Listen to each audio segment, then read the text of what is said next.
Welcome friend.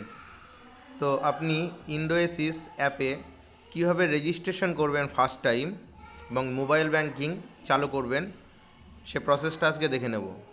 তো এর জন্য প্রথমে প্লে স্টোরটি অন করে নিয়ে ওপেন করে নিয়ে আপনি ইন্ডোএসিস অ্যাপটি ডাউনলোড করে নেবেন।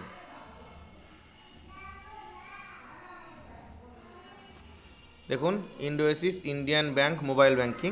তো এই অ্যাপটি প্রথমে ইনস্টল করে নেবেন। তো আমি ইনস্টল করে নিচ্ছি। তো অ্যাপটি ইনস্টল করা হয়ে গেলে অ্যাপটিকে ওপেন করে নেবেন। এবার ওপেন করার পরে প্রথমে যে অ্যালাউগুলো চাইবে সেগুলো সব অ্যালাউ করে দেবেন। এবার তারপরে এখান থেকে আপনারা একটা ল্যাঙ্গুয়েজ সিলেক্ট করে নেবেন। ল্যাঙ্গুয়েজ সিলেক্ট করার পরে নিচে যে প্রসিড বলে যে অপশন আছে সেখানে ক্লিক করবেন। এইবার এইখানে আপনার সিআইএফ নাম্বারটি বসিয়ে নেবেন। তো সিআইএফ নাম্বারটি আপনি বইয়ের পাসবুকের প্রথম পাতাতেই পেয়ে যাবেন। তো আমি এখানে সিআইএফ নাম্বারটি বসিয়ে নিচ্ছি। সিআইএফ নাম্বার বসানো হয়ে গেলে সেন্ড এসএমএসে ক্লিক করবেন। সেন্ড এসএমএসে দেখুন ক্লিক করার পরে এখানে আপনার এসএমএসটা অ্যালাউ করতে বলবে। তো অ্যালাউ যেটা করতে বলবে সেটা করে দেবেন। করার পরে এবার এইখান থেকে কোন সিম থেকে আপনার এসএমএস যাবে সেই সিমটি এখান থেকে সিলেক্ট করে নেবেন। তো সিমটি সিলেক্ট করার পরে ওই সিম থেকে কিন্তু আপনার অটোমেটিক এসএমএস চলে যাবে। যে সিমটি আপনার ব্যাংকের সাথে রেজিস্টার আছে সেই সিমটি আপনি সিলেক্ট করবেন। এবার দেখুন এসএমএস সেন্ড হওয়ার পরে এখানে কিন্তু সিলেক্ট ফিচার টু রেজিস্টার বলে দুটি অপশন এসছে, একটা মোবাইল ব্যাংকিং, একটা ভীম ইউপিআই। তো আপনি এখান থেকে যেটা আপনার রেজিস্টার মানে যে ফিচার্সটা আপনি নিতে চাইছেন সেটা সিলেক্ট করে নেবেন। তো আমি দুটোই সিলেক্ট করে নিচ্ছি। নেওয়ার পরে নিচে যে চেক বক্সটি আছে সেই চেক বক্সটি টিক করে দেবেন এবং নিচে যে প্রসিড বলে যে অপশনটি আছে সেখানে ক্লিক করবেন। এবার আপনার একটা পপ আপ মেসেজ ওপেন হবে যে আপনি Indian bank internet banking service এবং ভীম ইউপিআইতে রেজিস্টার করছেন। তো do you want to continue? তো যদি আপনি রাজি হন তাহলে ওকেতে ক্লিক করবেন। ওকেতে ক্লিক করার পর এইবার আপনার এখানে এটিএম কার্ডের ডিটেলস, তারপরে আপনার হচ্ছে এটিএম কার্ডের এক্সপায়ারি ডেট, এটিএম পিন, এগুলো সব এখানে বসিয়ে দেবেন। বসিয়ে অ্যাক্টিভেট বলে যে অপশন আছে সেটিতে ক্লিক করবেন। সব ডিটেলস বসানোর পরে অ্যাক্টিভেটে ক্লিক করবেন।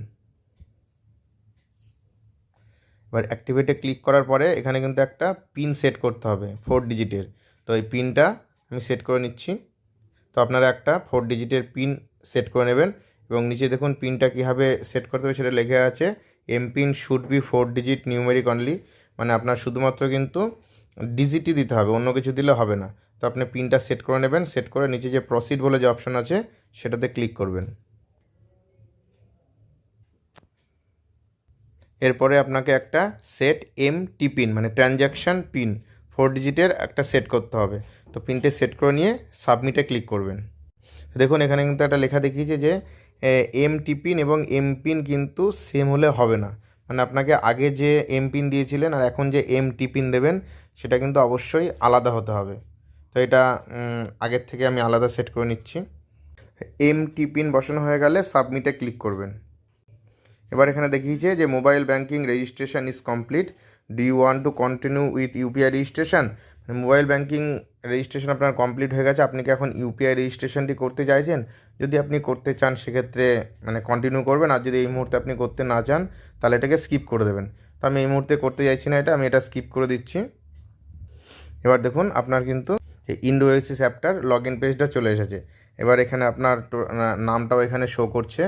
এবার নিচে যে 4 ডিজিটের যে এম পিনটা সেট করেছিলেন সেই পিনটা দিলে কিন্তু আপনার অ্যাপে লগ ইন হয়ে যাবে। তো আমি ফার্স্ট টাইম লগ ইন করে দেখি।